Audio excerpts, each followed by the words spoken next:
It's time to wander the world with Sharon. Enjoy this Big Blend radio podcast featuring award-winning travel writer and photographer Sharon K. Kurtz.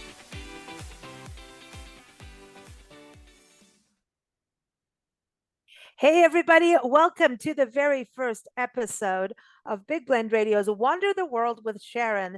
This is a podcast that airs every first Wednesday at noon Central Time, featuring Sharon K. Kurtz. Sharon is award-winning photographer, travel writer, wanderer, globetrotter. She loves to travel and she loves to share all the places that she visits. So welcome, Sharon, to your own show. How are you? Thank you, Lisa. I'm very well. Happy to be here. This is exciting because today we're going to be talking about Port Aransas, which is in Texas. It's on the coastline. And it was so funny because the last time you were on Big Blend Radio was with our International Food Wine Travel Writers Association show talking about Poland. And now we're in Texas, which is your backyard.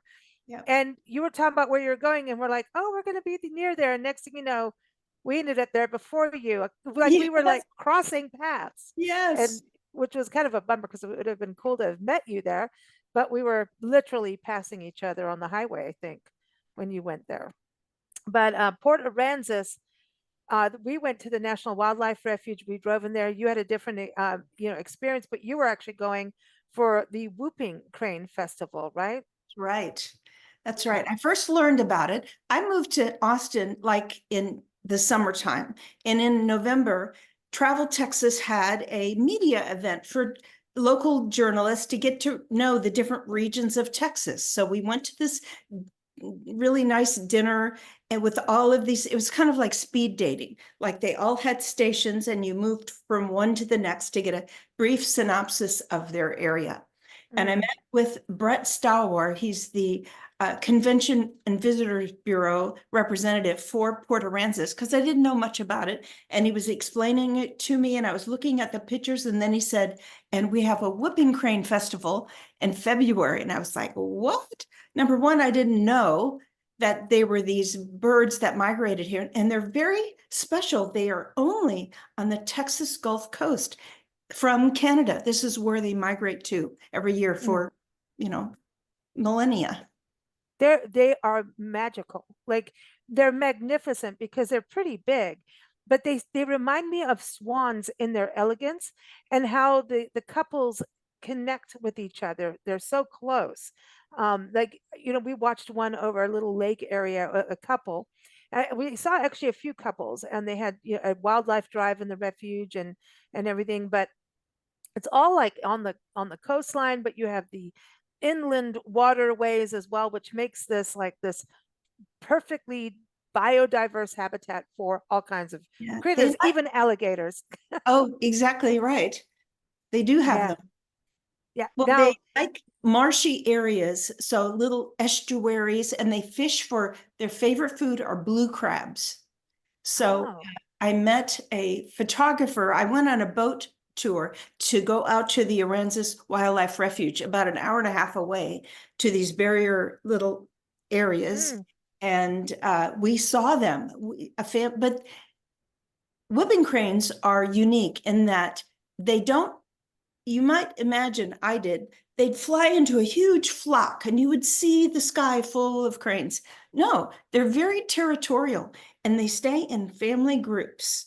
So we saw a grouping of three with their little baby, which is called a colt.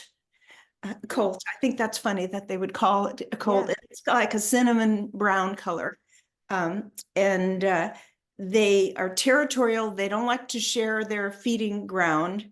And they're just different that way. They're not a flock. And their wingspan is pretty huge. They stand 5 feet tall, up to. They can weigh up to 40 pounds, and their wingspan is like 7 feet wide. So that's insane. Yeah, the picture behind you, I took that, and they don't look so big. They look kind of like, there's its baby right there, the little. Oh, there's a little baby. So you can't tell from afar how big they really are. But at this Whooping Crane Festival, they had in the Civic Center, like a trade show with booths with photographers and wildlife experts. And one of them was the Texas Rangers had a booth, and they had a mock whipping crane that stood 5 feet tall, and it came up to Mm. here. And Wow. then they had a booth for the Dallas Zoo. Collaborates. They they almost went extinct in the 1940s, down to 15 individual birds. That's all. And they've Wow. brought them back from that to around 500 on the Gulf Coast. But the Dallas Zoo is collaborating. They take an egg and in controlled environment, they hatch it, and then they get they get parents to raise it, and then Oh, eventually release it in the wild. wow. It's amazing to me. It's amazing. And we were so lucky to see him. And just I love the refuge, by the way. It's just an amazing thing. And you came in from a boat perspective, right? And that Yes, had to be really a different way from us driving in there. But like I want to go camp there. I want to hang out. it's beautiful. Well, Port Aransas is on Mustang Island, and it's a barrier island, and they have 18 miles of continuous beaches. Mm, They're really wide, and they're the kind of beach where you can actually drive on the beach. So yeah. That was surprising to me. it, The only other beach I've been to like that in this country is up in Long Beach, Washington State. That was and it was different for me. And even we went to where Port Aransas, I think, is just amazingly it's such a good hub because you can go to Port Aransas National Wildlife Refuge, whether you want to drive or not, or boat, or however you're going to get there. And then they have Padre Island National Seashore, which has right. been on my bucket list for millennia. And I mean, am I? Yeah, for a long time. That's I'm quite, I'm quite millennial. I'm dating myself, right? But and aging myself a little prematurely. But we went to to Padre Island National Seashore. We just had to. We're like, we must. And it was gorgeous. And all I can say is we were not there long enough, just like the same as the wildlife refuge. But just getting that little taste of this area, we we were just like, we need to go back. We need to go back, and we will. It is. I mean, Port Aransas, I could live there. Like honestly, it was like that cute coastal town that cared about nature and the environment, and yet at the same time had that I want to go get a soft serve ice cream kind of vibe, wear Well, flip-flops. they put us up. My whole family went. There were 5 of us with my new granddaughter. So Oh, she's cool. just toddling on the beach. So the place we stayed is called Executive Keys Condo, right on the beach, and then your dunes and a boardwalk. And they had a bonfire on Saturday nights. Big bonfire on the beach with all these chairs around. Oh, cool. You could had a weenie roast and made s'mores, and it was just like nostalgia. It was just like you would imagine when you were a kid. Yeah, exactly. That's how we felt. And just driving around like I want to spend time because there's going to be cool history there too. Yeah. That's the one thing. And Mustang Island. So Nancy and I, well, what's up Mustang Island? I know we're in Texas, and Texas and horses go hand in hand. But so this guy brought these Mustang on there, right? Because there was one part of these nature experiences, and that preserve was part of his. Why they had like a whole thing, like a gazebo and like a shelter where you could bird watch. And we saw so many vultures, or maybe they were buzzards. I don't know. I need someone to help me on that. But they were sunning their wings. It was so cool. Um, but he brought Mustangs out, it Well, seems in like, to the 19, island. it goes back to 1911, and it was first just a little fishing village called Tarpon because they caught these tremendous fish, and people used to go fishing there. And then it was incorporated, and it became Port Aransas because of Aransas Pass that is close by. Oh, oh, okay, okay. So it's really fascinating, all this history. And yeah, fishing is a big deal there. And we got to go on the ferry, which Nancy and I, we we haven't been on a ferry since Kenya, and this is like late 70s, early 80s. And Well, I've talked about if this a couple blink times your on the eyes, show. you're already past. It is not too long of a ferry. Well, but we were nervous. Like, this is what's so funny. This is how, like, I'm bringing this up because there's probably other people like me. So your GPS is going, go here, go there. And it says there's a 23-minute wait. And the GPS doesn't say it's waiting for the ferry. No, just like there's a wait, looks like, oh, maybe it's car pilot, whatever. So there's another little park area on the way, and you can sit in the little causeway area and have a sandwich. And that's what we did. We were watching herons and all and egrets, and we're like, this is cool. And I'm like, Nancy, we better get to our hotel.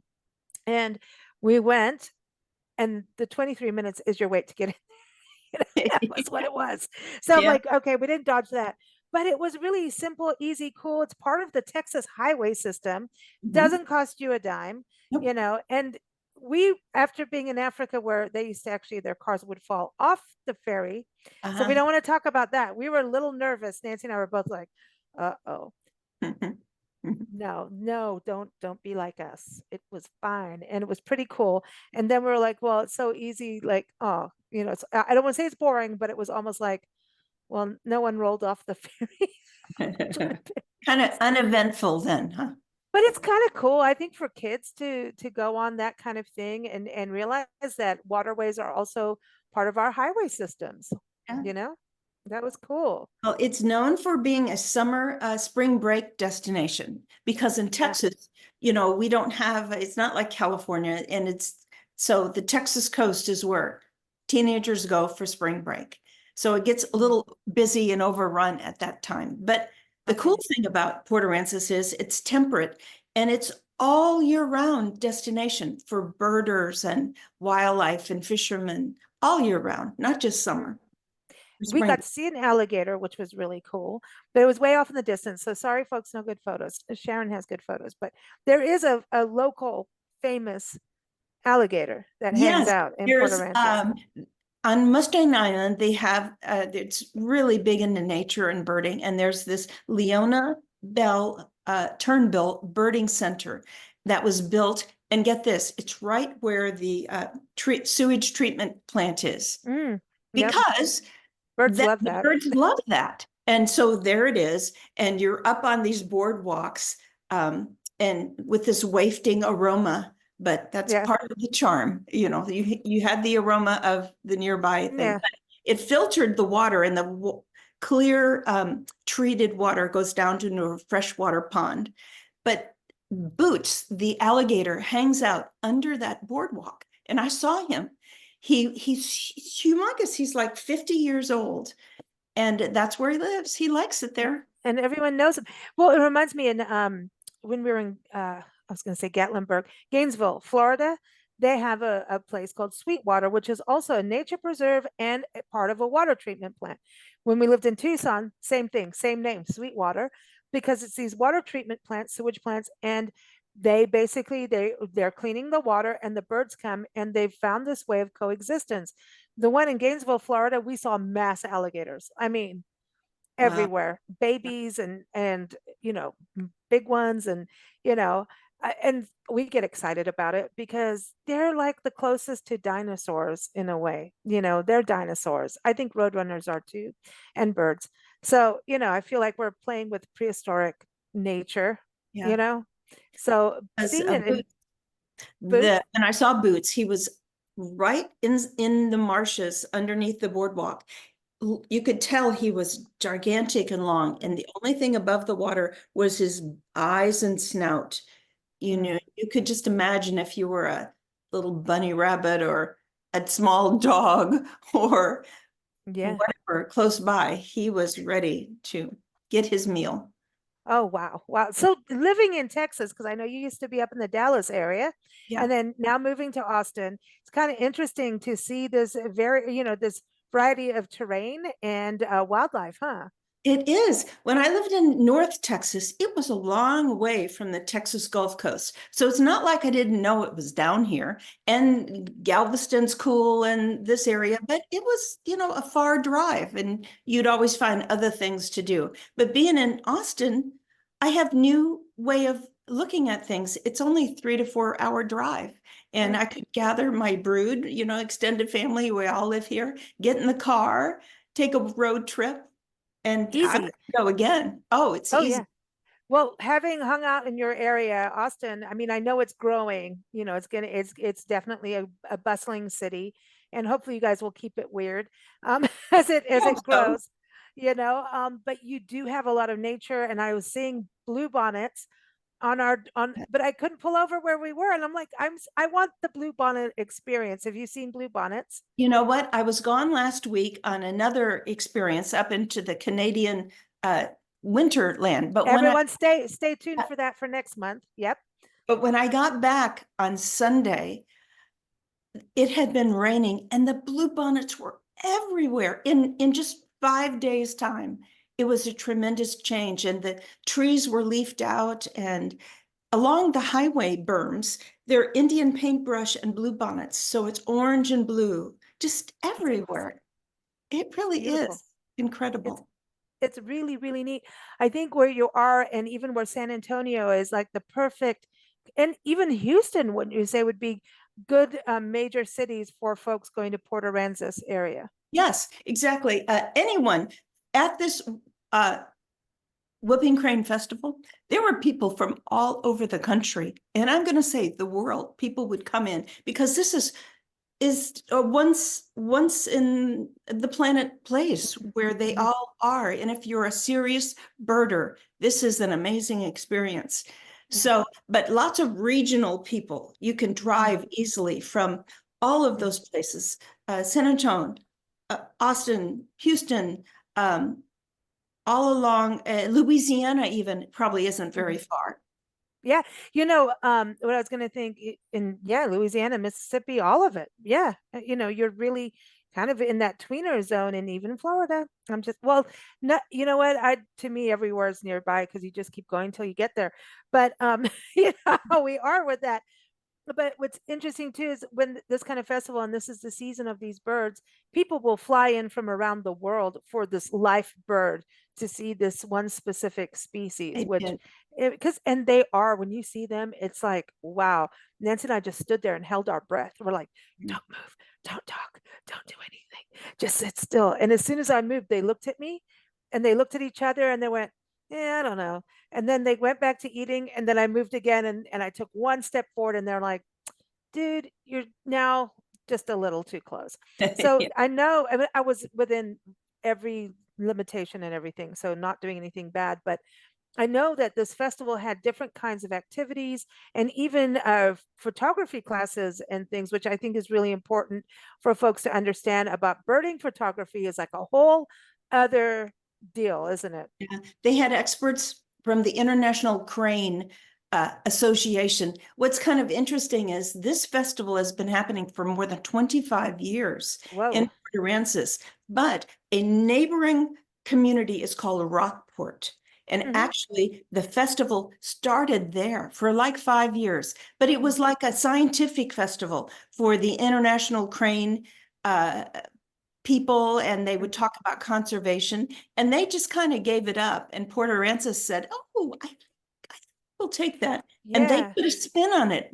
It's more for average people. You don't have to be, a professional, a really You don't bird. have to be a bird geek.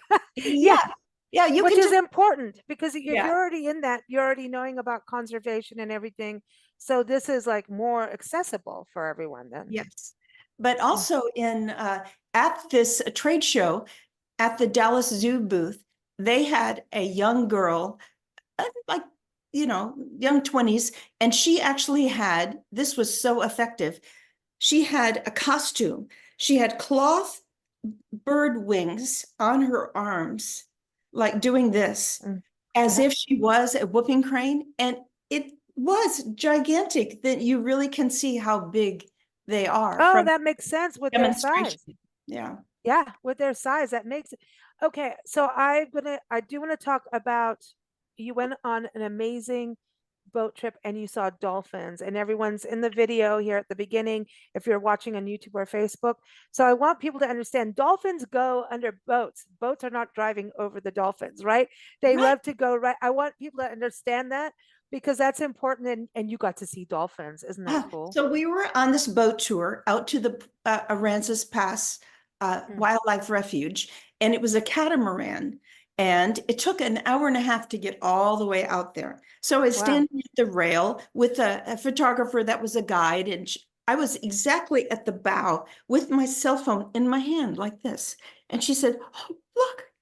And I looked down over the rail, and there was this pair that were racing us under the boat. And so I Wow. turned on video and didn't move my camera, and they were leaping and racing us like for fun right under the boat. Isn't that It was amazing? really incredible. Yeah. Photographer Dolphin sightings. actually said she had never seen that, something so unique like that, just witnessing this race of them having fun against our boat. I've seen it happen with going on a whale watching tour in San Diego, where they did that, and they get right under, and it depends on the kind of boat. Some boats like they can get hurt, but a catamaran is a little bit different, you know? Yeah, they must have, it's a shallow hull, but very Yeah. wide, and there's room for them to maneuver. Yeah, under. but they do race. It's almost like they're stewards of the ocean. Like here, and they're very protective. If you get in trouble in the water with a shark, they will protect you from the shark. Wow. Dolphins are cool. Now they are amazing. They're amazing. So yeah, that's a special thing you got to witness. You had to have been pinching yourself going, yeah. Yeah, I was just lucky that I was right there and the camera was ready. Mm. And, sometimes it just happens that way. Yeah, that's the thing you always when you go out. I get excited because it's always like what's going to happen, or you have this idea of what you want to see and what you want to experience, and sometimes you'll get a little bit of that, but sometimes you'll have a completely different other experience. Yeah. And yeah, I found the area so fascinating in the terrain because when we first drove in, it was all misted in. It was like almost like being on the coast, right? Which you are, we're on the Gulf Coast, the Mexico Gulf Coast. And I don't know, all of a sudden the sun started burning it out. And that's when we saw the vultures and buzzards all like, here we are, we're sunning our wings. And we saw them actually watching over their nests, Mm. which was special to me. It was just like, it was so special. They have boardwalks that go out over the ocean, and you could see the water was so clear, even from your dolphin. Wasn't that something also really cool to experience? Is how beautiful that water is. So you talked about the little tiny ferry that you crossed. Well, right on the other side of the ferry is where we took this kayaking tour. And Oh, there was like, it was by reservation. So we all were waiting for it to start. And it was called Coastal Bend Kayaks. So he had our kayaks for us, and we went out into the estuaries in the shallow waters. And he was showing us pelicans. They had white pelicans that migrate and brown pelicans, and they would just swoop yes. right above the water just to catch fish. But he was showing us, it was very sad. This area used to be known for their black mangrove groves, just like one of the largest mangrove forests. And that's so important for Mm, conservation and yes. wildlife. But we had a freeze about 3 years ago, Oh, yes, yes. and it was such a hard freeze that they actually are still not back yet. They're just dead sticks, but there's hope that they will make their way back, but nature's gonna take a while. They're very fragile. These, Yeah, you find them in like places like the Everglades, up in yeah, the Florida Panhandle. And it's interesting. We did an interview with the aquarium in Corpus Christi, and I'm like going, "Oh wait, we're here now. I want to stop," but I didn't get to go there when yeah, we went to Padre ah, Island. yeah. And we did an interview with them because they opened up a brand new wildlife rehab as in the port, and so it's part of the aquarium, but it's a wildlife rehab because of the freeze. And they bring in up to 5,000 sea turtles at a time to be rehabbed because of these freezes that happen. Yes. And they're saying with climate change, it's starting to get a little bit more Yeah. frequent. But at the same time, another interesting thing happening, which now I'm going, oh, they must have come through Port Aransas. Manatees from Florida looking for food because they have a food shortage in Florida for the manatees are now coming into Texas and coming all the way into Corpus Christi. They've had about 10 of them, 10 sightings. And now, like the boaters and fishermen, now there's a whole education to go out because they're not used to them being in the water. So now they understand dolphins, they know what to do. But now with manatees, it's a whole new thing. So animals are shifting, and that's, I think, when you go to things like the Whooping Crane Festival and learn about migration, you start to really understand all these little things in life that we may take for granted, Yeah. like how much depends on weather and seasonality, and like this one crab, if the crab is gone, what are the whooping cranes going to Yes. go and do? Well, the cranes come back to the Texas coast and it's imprinted in their brain. They make Right. that $2,500 a year mile, not year, not journey, and they come back to the same place. But when housing developments come close to the coastline and then they come back and they can't, Yeah. and I mean, they will just die. They don't easily make changes like that because it's just nature, how It's part nature of is. your, yeah. Yeah, They it's do. Yeah, it's imprinted, and families will go to, it's like almost part of their DNA. Families will keep going to the same place. Deer do it. A deer family will stay within their same two plus mile radius of generation after generation. This is our home. So it's very interesting how it all works. And I think that's what's so great about these festivals is, like you're saying, yes, the people that are into biology, they know birds, they're all into everything, understand it all. But then you can have someone who's an amateur, birder, or just loves wildlife come and have no clue, or just, hey, let's go to a whooping crane festival. We don't know what it is.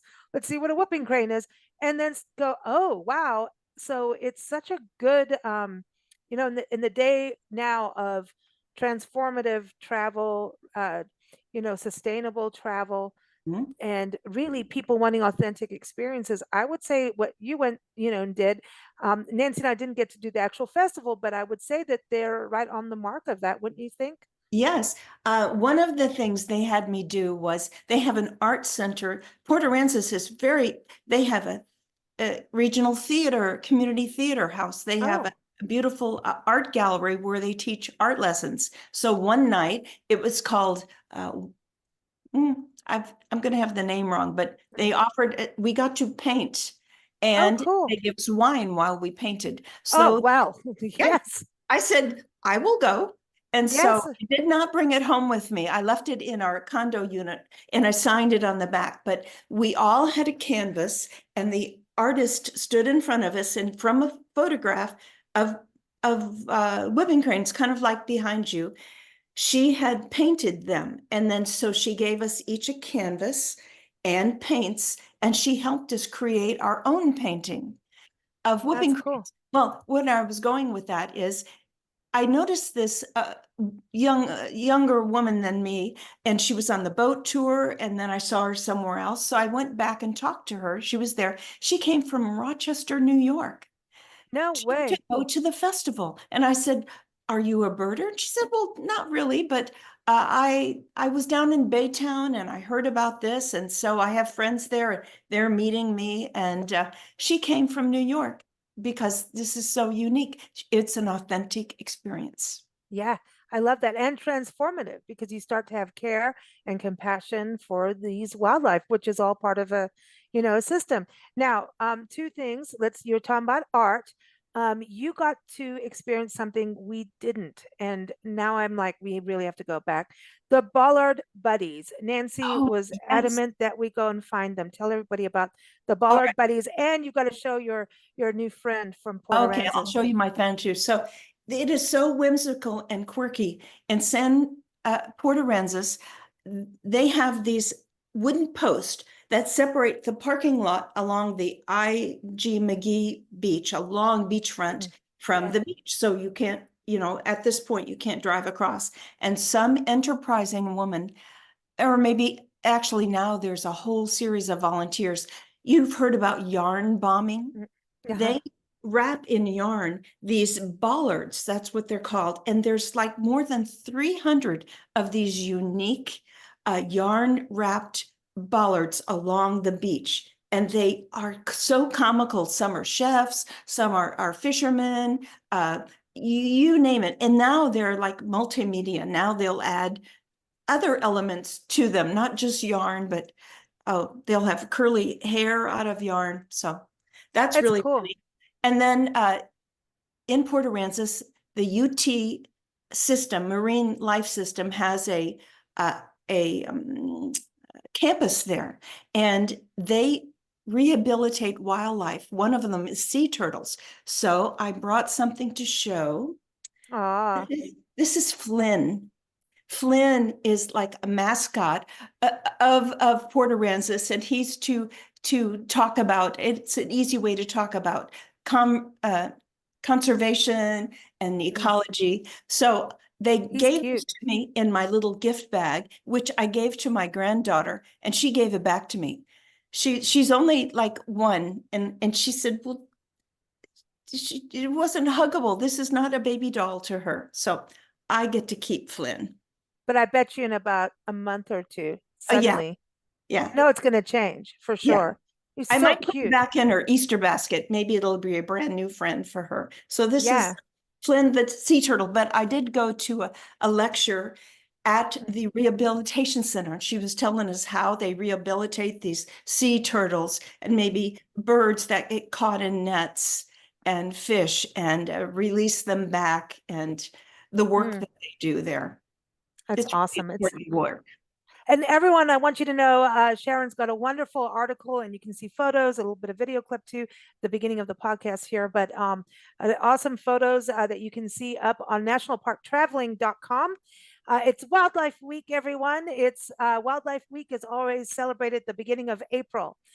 There's multiple days for it. So that's all I'm going to say. It's Wildlife Week in April, and also Canada celebrates Wildlife Week also sometime in April. So I just say, let's just celebrate wildlife. It's also Earth Day month. It's National Parks Week also coming up. So a lot of it's Arbor Day too. So this is a good month of celebrating wildlife, and this is a good way to kick it all off. So check out the article. It's also linked in the radio show notes. You can also link to the podcast, so you can follow it every month. It's every first Wednesday, as I was saying, every first Wednesday at noon Central Time here in the United States. And it's everywhere on Spotify. You can get it also on our bigblendradio.com. You can get it on iHeartRadio, Apple, all those places, Acast specifically as well. And yeah, all the links are in the show notes. And follow Sharon at SharonKKurtz.com. And that's Kurtz with the K. That's right. Thank you. Don't forget, get your own Flynn. Go to Port Aransas to get Flynn. That's it. Thanks so much, Sharon. Oh, and I want to give a shout out to Port Aransas. So everyone, I'm going to have that linked in the show notes too. Go to portaransas.org. Yes. Thanks for joining us here on Big Blend Radio's Wander the World with Sharon podcast. You can keep up with Sharon's adventures at SharonKKurtz.com. Follow Big Blend Radio at bigblendradio.com. Happy travels.